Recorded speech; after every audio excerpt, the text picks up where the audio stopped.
meeting to order.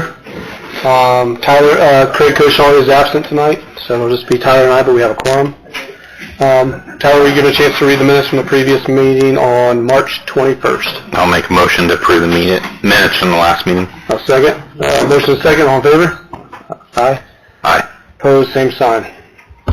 Okay, first thing is we have some representatives from American Structure Point to give us an update on the 5 Points project. I know we've been dealing with an acquisition for a while, so whether Jeremy or Ann wants to talk, and then we have two representatives here that can help too. So, as the mayor stated, we do have an update to provide in the sense that we do have a signed purchase agreement for right-of-way acquisition with the Clark Station. We are at a point where we're ready to schedule that for closing. It is with the title insurance company, so a title commitment has already been issued, and wanted to just give the Board of Works an opportunity to ask any questions. And we've got Skip, and I apologize, Skip Tenenkower. Did I say that? Yes, Skip Tenenkower. Okay. And Kelly Dean with us from American Structure Point, and we really appreciate your time and availability this evening. So the acquisition process has been underway for quite a while, but this clears the way for the city to acquire this property and create the space necessary for the 5 Points improvement project. So do you want to share with just kind of an outline of the overall process? Skip, do you want to kind of speak to that? Sure. Okay. Sure. Yeah, what is left with regard to the acquisition of A&R Grill Corp. As has already been said, the parcel has been secured. All the documentation has been forwarded to the title company, and the title commitment is in process. So as soon as that title commitment is done, then the title process will finalize, which means they will do the settlement statement, get funds wired from the city, conduct any closings and closing items, such as obtaining satisfaction of mortgages, recording the transfer and all that, distributing the funds to the seller, and then we will get copies of all of that. Once that happens, then the relocation agent, which is Boomerang Ventures, will work with the property owner to vacate the premises. And once that is finished, Kelly will provide a right-of-way certification letter to the city for signature. That will go to NDOT. We will get an NDOT letter which certifies the project, and that will finalize the process. So we don't have too much left. It's just getting that title closing scheduled and completed. And I believe, Ann, we were looking at maybe 30 days. Possibly. I recall. Right. Possibly even by the end of this month if scheduling works with buyer and seller, with the city and A&R Gill. And then the final comment on that then is that by law, they get at least 30 days to vacate. So we're looking at approximately 30 days from the time they get paid for you all to have clear title and access. So yeah, the agreement that was entered into states that they have 30 days to vacate, or the city gets possession 30 days after closing. Right. So as soon as we can get that scheduled, then 30 days from that time frame, city can take possession of it and begin any kind of removal of storage tanks and any kind of cleanup that might be necessary as part of that too. So.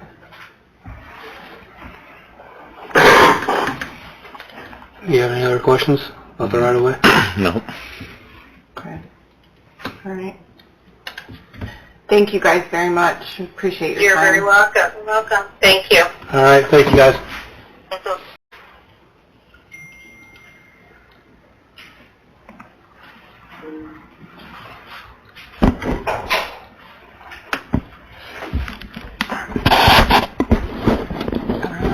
Kurt, you can have the TVs back, or the monitors back. Tanks. That is included in the project. What's this need to go So to? the tanks in the building and everything will stay until we actually start construction of the project. Okay. All we have to do is make sure the tanks are empty at closing, or they're shortly after, so the gas isn't sitting there for X amount of days or months or possibly up to a year before they start construction. Okay. Did you have anything that you wanted to add? No, I feel like no. Just keep in mind, this is an 80-20 federal aid project. It was applied for back in early 2016, I believe. It was awarded in, I believe, October of 2016 to us, so it's been a long project. This was a project that was identified way back in the Stellar Community era, back in probably 2012, 2013. So it's been a very long-awaited project. So what they're talking about with acquisition cost is all figured in. So we're actually just paying the 20% of that amount. So. And that is structured as a reimbursement program, so the city will essentially pay the closing costs and the purchase price, and then work with NDOT in submitting requisite information in order for the city to be reimbursed the 80% that they're covering, and then that will go back into the allocated funds that have already been budgeted. So the funding is already there. It's already been appropriated, maybe 5 or 6 different areas within the city's existing budget. I have talked with Phyllis. She did verify that the funds are available. And then we do have a simple voucher program, or voucher process that Phyllis and I are very accustomed to. We've been doing it all this time for years. So once we submit it, normally within about 30 days, 30 to 45 days, it should be our Percentage back. Of the total project. And then with this project, basically, within probably the next 2 weeks, once the rest of the Structure Point's team returns from spring break, the final little piece is just reviewing the landscaping design and what all that looks like. And then the project will be sent off as a package to NDOT. We're way ahead on the project due to NDOT being a little over-programmed with projects that are coming. It was looking like it would go out for bid this year, but now it's going to go back to its original date of, I believe, June of next year before it actually ever went out for bid. So there's plenty of time there. Yep. Just getting past these last couple of hurdles that's all that's left with the project. Okay. All right. Thanks for the update, and thanks for Jeremy and Ian for doing all the work on this acquisition part of the project.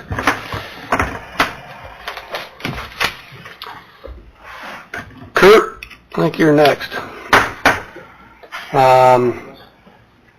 Kurt's looking for approval to demo a house located at 928 Schermeyer Street, and it's at the owner's expense.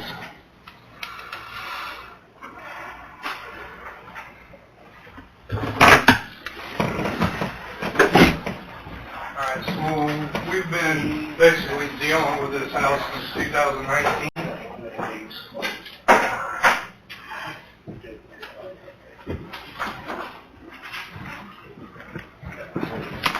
So we've been dealing with this house since 2019, and it has went to tax sale on 2 different occasions, and last year someone finally obtained this property. Brad Sturfoot is his picture. As you can see, it's in pretty good shape. If you look at the bottom here, that's the band boards running through. There are no band boards. There is not even a sill plate.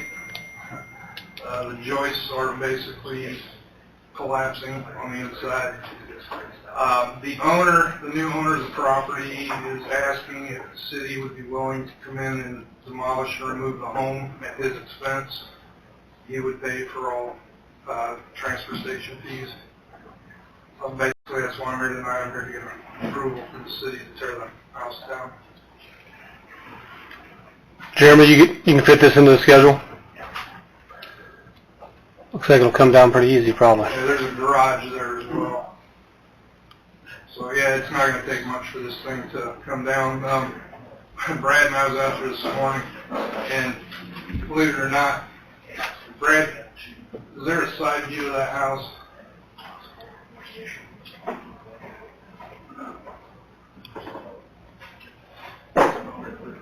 Where the floor caving in, the roof line's pretty straight. So that tells me the walls are hanging from the ceiling. Or they're pulled apart from the ceiling, one or the other. But there's no fixing this house. It was condemned initially because they didn't have any electricity. We were called in by the Decatur Police Department. And it was discovered there was no electricity around the house. Per our ordinance, the house is condemnable without all utilities connected. At that time, we also discovered that plumbing to the house was not hooked up. So, Well, we've been seeing some improvements down in that area. This will just be another step. the new owner wants to remove the house and the garage, and he's going to have it replatted. It's going to come from Plan Commission, and he actually wants to put a duplex in. Good. Good. Oh, and, I'll make a motion to move forward with demolition of the house. I'll second that. Motion is second. All in favor? Aye. Aye. Opposed, same sign. Okay, thank you.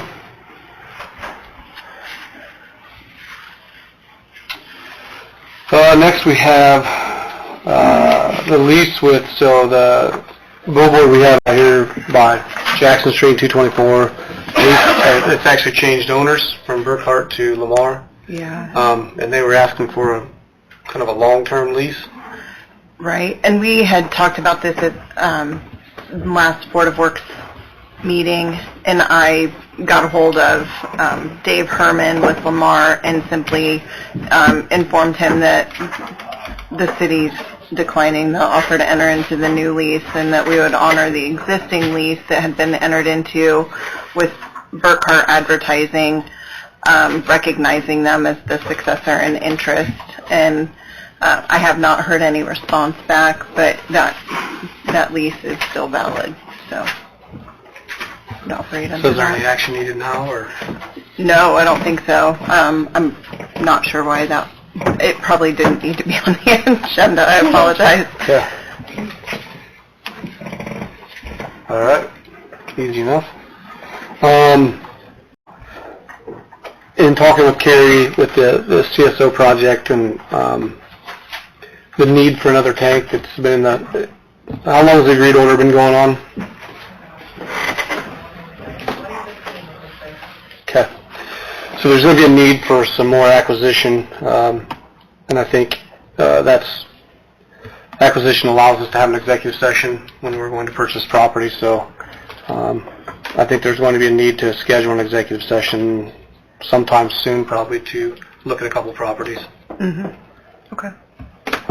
Do we need to schedule it in here?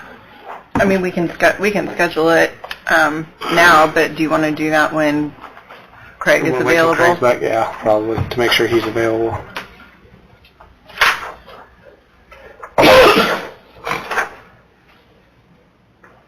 Or if we come up with a couple of dates and see if either one would work for him while we have the majority of people here. Does it need to be before the next meeting, Carrie, or is it, no?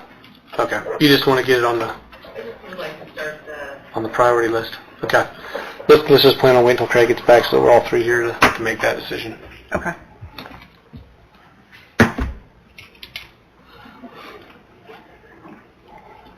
Okay.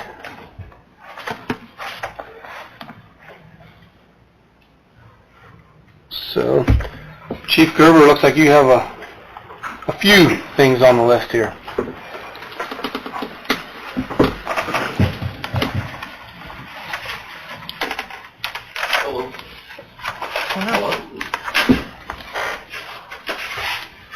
What would you like to start with?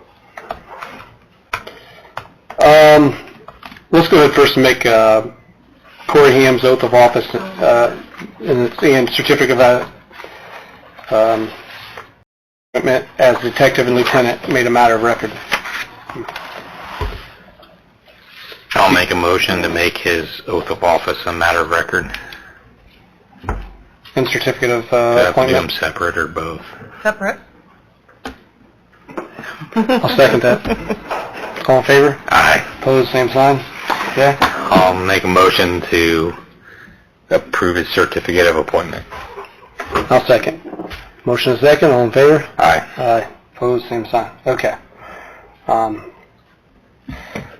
So, Corey is officially a lieutenant detective.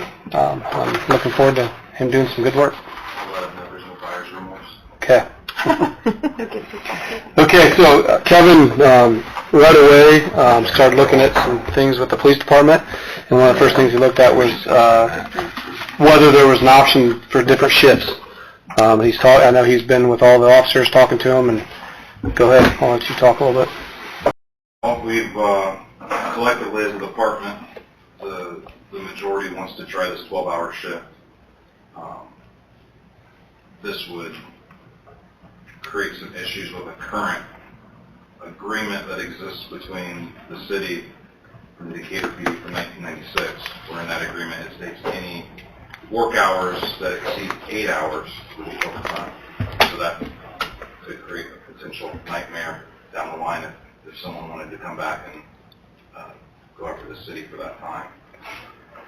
So we have all signed a notice of revocation of agreement on that 1996 agreement, all agreeing that we're acknowledging that that's abolished. I've created an SOP for the department that outlines what our work hours are. That's something that was not in our SOPs. Something about this 96 agreement was referenced in a copy I had 2 decades ago, but it's something like that was removed. So this would outline very specifically what's expected of an officer if they're working a 12-hour shift or 8-hour shift, and what each position is responsible for as far as their work hours goes. So I'm just asking for that SOP to be adopted and put in place for us so we can move forward with the 12-hour shift. And you've been through everything.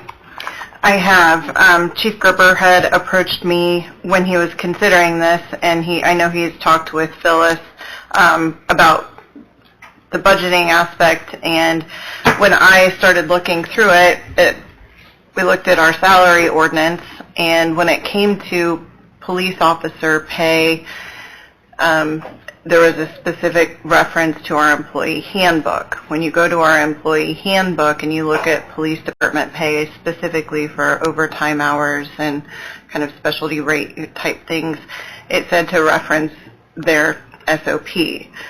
There isn't an SOP, and they've loosely relied upon this 1996 agreement that maybe at one point had been a part of an SOP, but over time had been filtered out.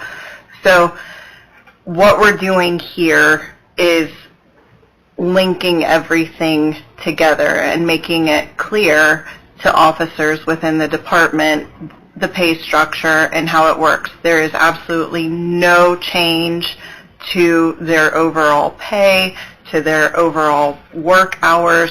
This is a clarification, and it is essentially a restatement of what many of the terms in this 96 agreement outline, but it ties it in cleanly with how we say that information exists and where to find it. So what this 1996 agreement indicated was that if all of the officers within the department were willing to revoke it, or a majority of them, they would sign a revocation in writing and present that to the city.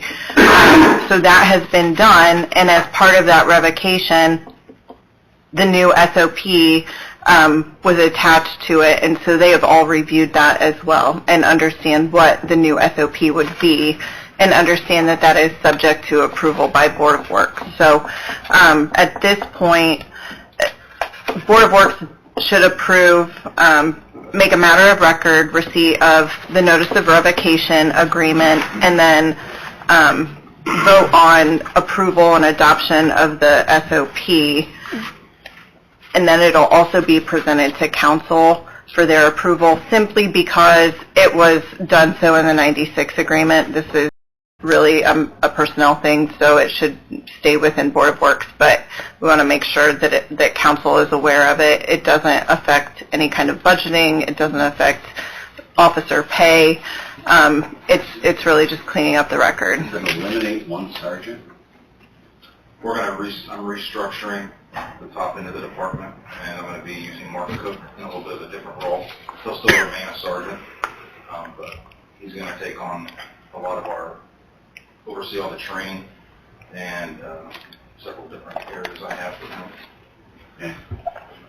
So you got the first shift and the second shift sergeant. Yeah, like a day and a night sergeant. Yep.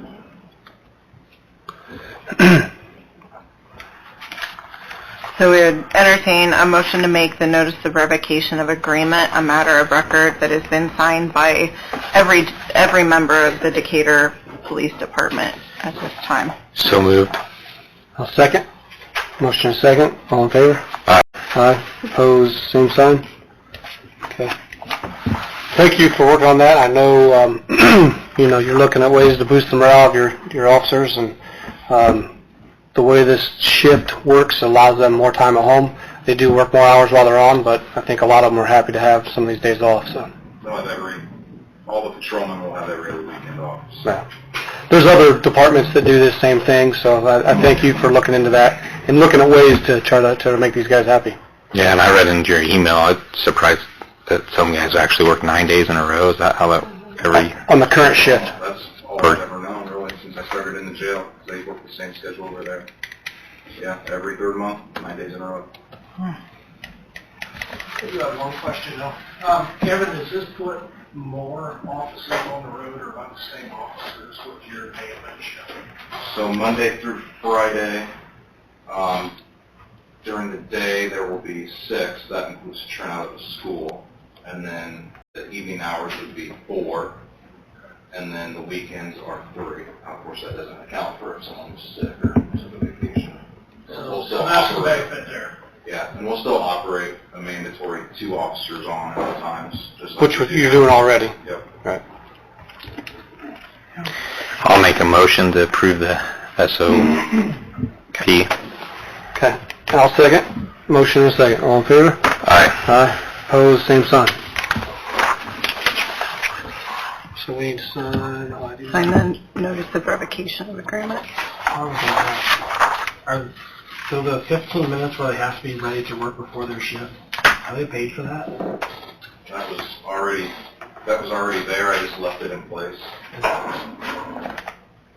So we used to not have take-home cars, What am I signing? and so you had to be dressed and ready to be picked up no later than 4 till. We all shared cars.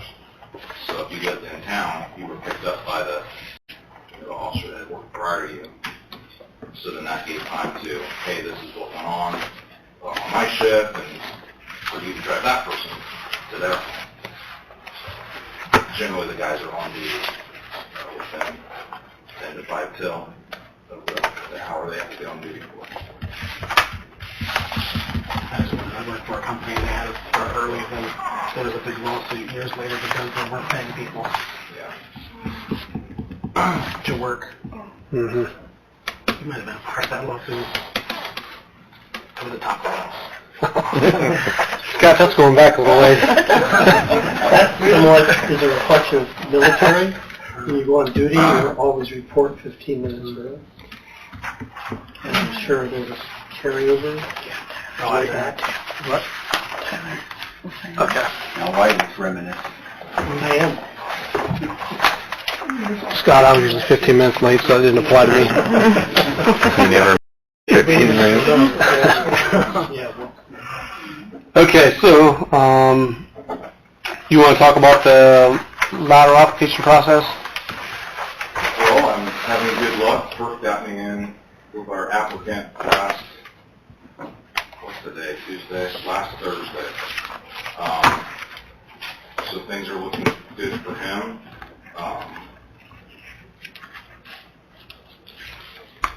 He's given notice to where he's coming from, that he has applied for us and is looking to leave that department.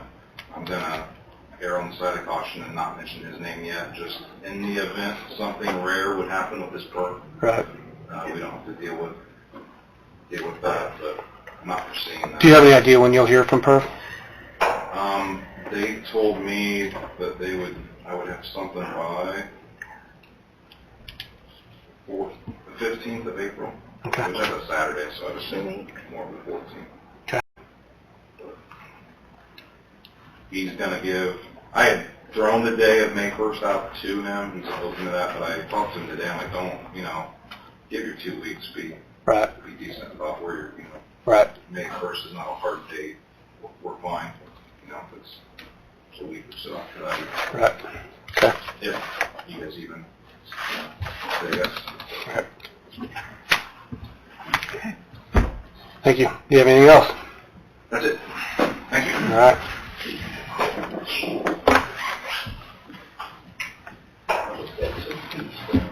I have one more thing. Do you have anything else that you have? I have one more thing.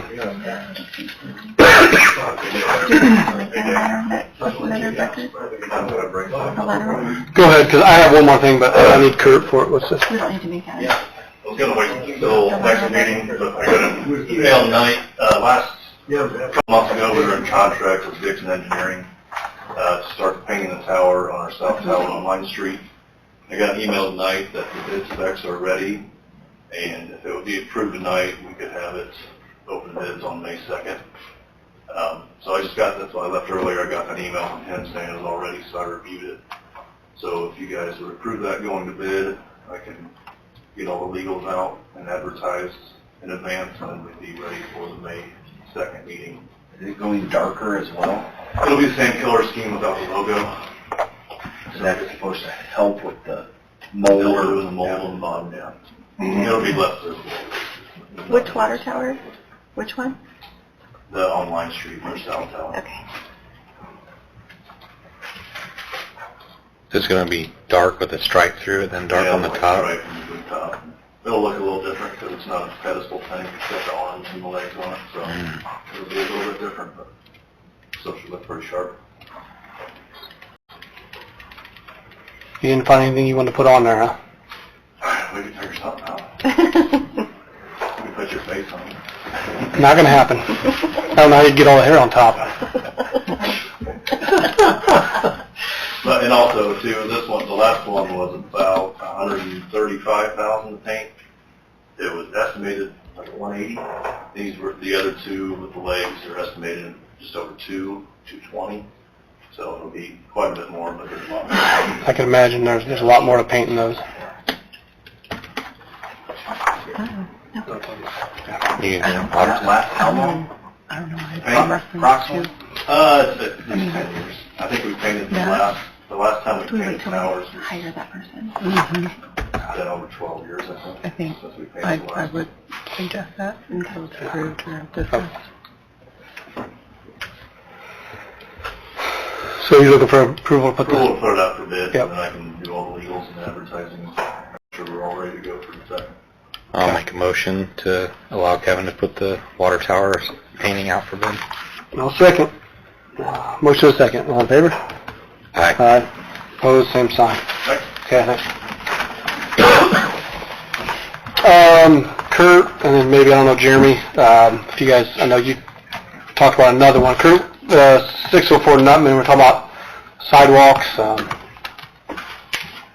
so with our sidewalk programs, everyone knows we have a 50/50 program where homeowner wants to replace the sidewalk, they basically pay 50% up front, and then the city pays 50% once the sidewalk's completed. Something we've kind of been running into, we've got quite a few bad sidewalks in town, and we also have a number of elderly that are on fixed incomes that really can't afford to pay on the $1,000, $1,200 up front. It was posed to me, and I said I would come on board. Someone had asked if there was an option that they could make payments. We brought it up at the department head meeting today. The possibility of making monthly payments, maybe assessing a fee on utilities, or setting up some type of payment program. I know in the past, when we've had to demo a house or a building for someone, they would come in and make multiple payments until they had paid off. I'm just bringing this up for discussion. I'm not looking for any approval or anything like that. So, as a way to, most would pay, in the event they didn't, you put it on their taxes? We put a link. Yeah. I like the idea very much then. I do too. Opportunity to, hey, I always wondered, and some people don't have $1,000 or $1,500 or whatever it is, you know. There's a way to work with them, I do it. In this specific area, there's going to be a lot of new sidewalks, and this is going to be kind of in the middle of some new ones here, some new ones going in. This person's willing to do it, just can't afford it at the time. I think that's great. I mean, new sidewalks make a heck of a difference, so. Do they have to pay up front? Ultimately, normally the way it works is if you want your sidewalk done, Tyler, you sign a contract, and let's say it's a $3,000 sidewalk. You pay $1,500 up front to the contractor. The city comes in, removes the old sidewalk, brings in the stone. Contractor comes in, forms everything up, gets everything ready. We inspect it, they pour. Once it's been approved, then the contractor invoices the city. For the balance. So it'd be beneficial to get a couple, $300 down.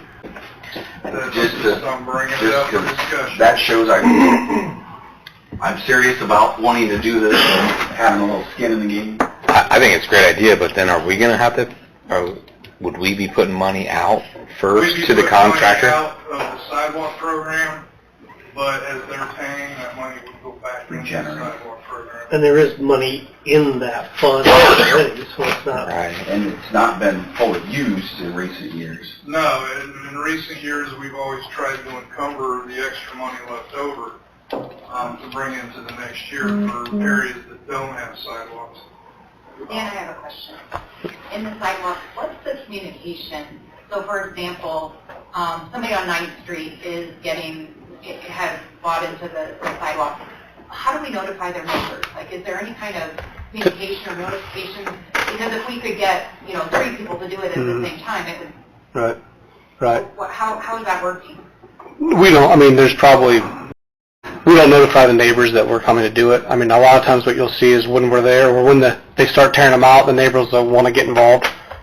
So that's the time that they can start asking. And if you have people doing it, you might as well keep on going down the road. I agree. The more we can do in one area, the better. I just wonder if there's any worth in doing it proactively instead of waiting. Something we talked about this morning was this area where we're talking, there's a bunch of them being done. It would make sense to contact a bunch of those owners right now and just say, hey, we'd love to see this street done. So that's, we're talking about it right now. So. Something that we started doing is we have a utility improvement project going on kind of south there a little bit. We sent letters out to every resident that was affected, explaining the sidewalk program, explaining everything that is going along with that, encouraging them to contact us if they have questions and such. That's where one of these areas come about last night.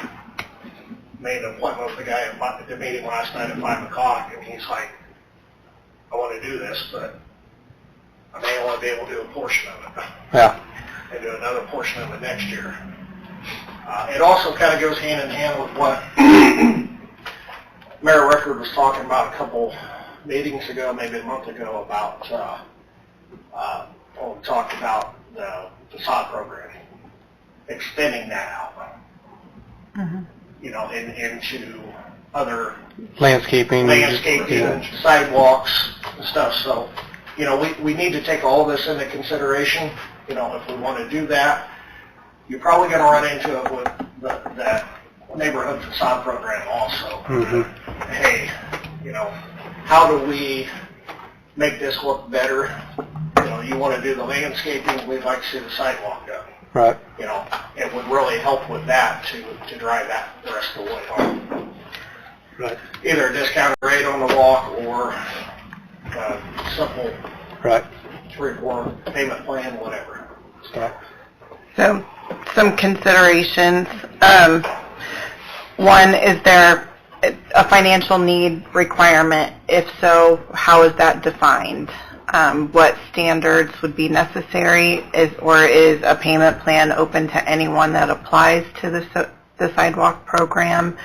And will allowing a payment program incentivize non-payment and just sticking the city with the bill and putting liens on properties, because people aren't going to worry too much about that? And what effect does that have on the city's coffers in order to be able to maintain the program?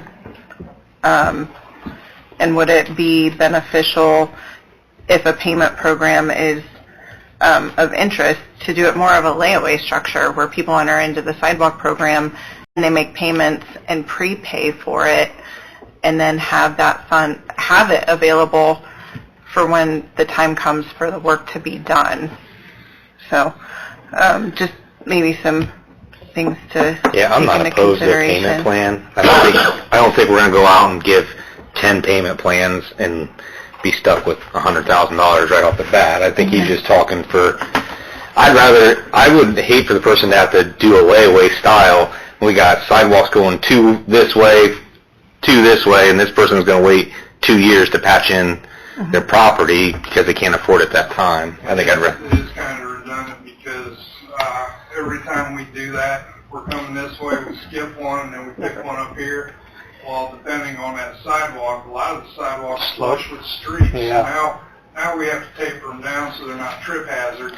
And when this person finally does decide he wants to do a sidewalk, now we're going in ripping up 5-10 foot of new sidewalk To get to the right straighten height. everything out. In all honesty, I wouldn't be opposed to using a sidewalk program to say if we have a fact like that, we just pay for that. It'd be more beneficial for the city if we can offer payment plans and they pay for it, but if we can pick up that sidewalk between there and we haven't leftover money in the sidewalk program, we might as well pick up in certain circumstances. Right. The only problem with that is we open ourselves up because one person up, he's got to pay 50%, and they come back and say, well, you did his for free. Right. I don't want to start that. I get Yeah, it. we have to figure out some guidelines. Having phone calls all day long. The area that we're referring to, area number 1, if we can get something worked out with him, there's only 2 other property owners for like 2.5 blocks on the same side. Because it goes for 2 blocks and then goes around the corner another Half block and block. So, and it's one of the, it's Nutman Avenue. I'll tell you exactly where Right. it is, so you guys know how the sidewalks are. sidewalks are horrible there. Some are missing, some are terrible. And that's going to get paid this summer through the CCMG projects. So we could go back and talk to the other 2. This would be a good case where we can like you said, maybe reach out to, a whole bunch of neighbors there and see if we can get both sides all the way to a certain point or something. Since it's going to get paved. But we would need to have the discussion if we get asked about a payment plan. Right. That's Layaway plan. Yeah. Probably won't be the time for layaway plan. Right. In a situation like this. this, but if you did that in the future. And we would certainly want to talk with State Board of Accounts, because essentially that money isn't ours yet until we'd essentially be holding it in trust as they make payments on it. And so what kind of account is necessary? How do we treat the interest earned on any kind of account? So there's some State Board of Accounts questions with prepayment too. So probably need to look into either side of it for collecting payments. If it's on the back end after the work has already been done, clearly that the city has the owners have incurred the benefit of the work done. That's the city's funds. But prior to that, we would need to check on that probably. Yeah. You know, we're just looking out for the best interest of the city and Right. mobility of the residents. Right. No, I think this is a great topic to discuss. Now we just need to figure out all the details and figure out what guidelines can be set. Thank you.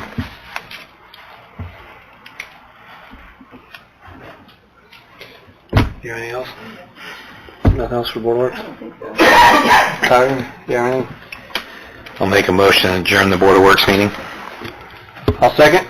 Motion second. All in favor? Aye. Aye. Opposed, same sign.